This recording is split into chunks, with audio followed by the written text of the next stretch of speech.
It's the easiest job in journalism to find a victim of Suharto and his army of killers. Mari. Hello, how are you today? Every back alley in Jakarta reveals a story of the dead, the maimed and the missing.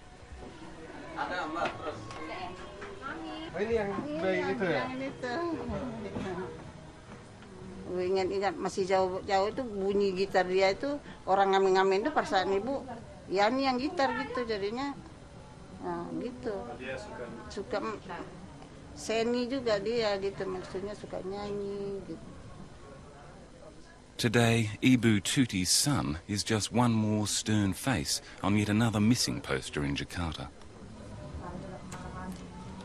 Dia lagi kecil. Ibu Tuti's son simply disappeared in 1996 when the military arrested him during a crackdown against the emerging democratic movement. He wasn't well known, she wasn't well connected. There was nothing she could do. Nah, menurut ibu waktu itu lantaran ibu belum ngerti hukum, belum ngerti LBH, belum ngerti kemana-mana, ya cara ibu sama teman-temannya pergi ke dukun. Kalau orang sana dukun apa namanya itu ya. Dia bilang itu anak ibu masih ada kan gitu. Under Suharto, a clairvoyant was as good as any other form of legal redress. Today, not much has changed. A new government is in place, democratically elected, but without the central pillar of a democracy, a legal system to provide justice or at least an answer to a mother's simple question.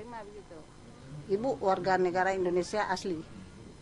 Jadi hukum itu harus sama, biar berpangkat, biar berbintang itu harus sama hukum.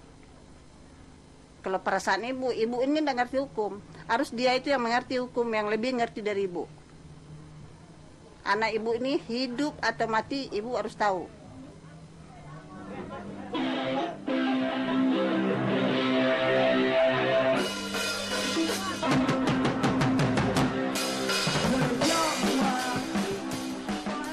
In a city with almost daily protests against the apparent legal immunity of former dictator Suharto and his military cronies, a dance protest is a new twist.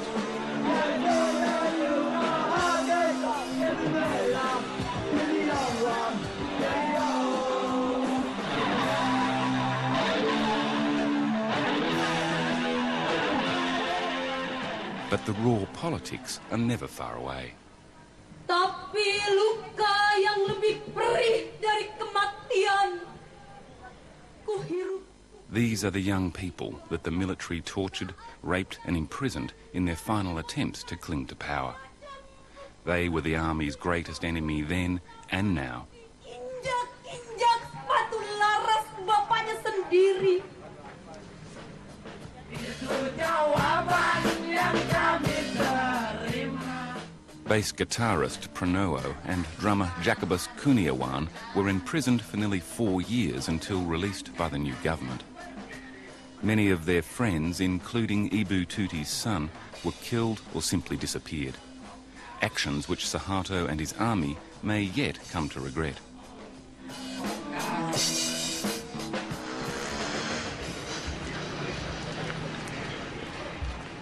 Suharto now appears untouchable, protected from his people by these police and soldiers who permanently surround his house. But it's a barrier which Jacobus Kurniawan may break through. The government's legal action against Suharto has collapsed. But today, Suharto's prisoner may be on the verge of doing what the state has been unable to do, drag him and his generals into the justice system. Jacobus and 8 others from the formerly banned People's Democratic Party, the PRD, are launching the country's first private legal action against Suharto and 11 generals for false imprisonment and human rights abuses. Jacobus, can you forgive Suharto, but can you forgive the intelligence officers and the army? No, it's not about forgive or not, like and dislike. It's about how to build a legal system, how to build a democratization process in Indonesia. So I repeat this is not about revenge, but this is our task, our duty, as one of political forces in Indonesia who have responsibility to the people. The calm domesticity of this group house cum party headquarters belies the trauma that these young people have endured. 58 members of the PRD were arrested in '96 for daring to form a political party. 28 of them never returned. The ones that did survived the most horrific torture. 13 were imprisoned for subversion. Today, the former inmates are preparing to return to the same Jakarta courthouse where their show trial had been held. This time, not with fear, but with hope. Our case is the last case to charge Suharto because of his political crime. After Suharto trial was banned by judge. This is the last chance. Diganti lah berarti.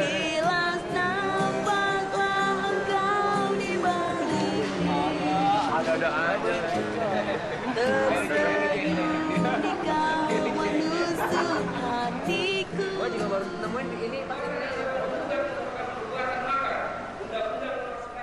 This is the third time the PRD lawyers have presented this case. Like many controversial cases in Indonesia, it's been subjected to continual adjournments. Maka urgent bagi kami untuk menyampaikan rasa kekecewaan dan protes keras kami terhadap jalannya proses persidangan perkara ini. A month ago, the PRD case was regarded as little more than a sideshow. But since then, the state case against Suharto has collapsed after the judges surprisingly ruled him unfit for trial. Just one of a string of controversial judgments this year. What appeared to be watertight cases of embezzlement and corruption brought by the government against military and business figures linked to the old regime have all failed in the courts. Failed with unrelenting and suspicious regularity. Dengan segala rasa pesimistis, kami sedikit merasa yakin bahwa pasti Bapak Majelis Hakim yang terhormat tidak akan sudi untuk menjadi boneka-boneka para penguasa, apalagi menjadi perpanjangan tangan kekuatan rejim Orde Baru yang ternyata kekuatannya menyebar ke beberapa sektor untuk bersiap-siap memukul balik kekuatan pro-demokrasi. On its merits, the PRD case is strong. With natural pessimism, the lawyers have rated their chances as at least 50-50. But across town, a more informed group would provide even more sober odds.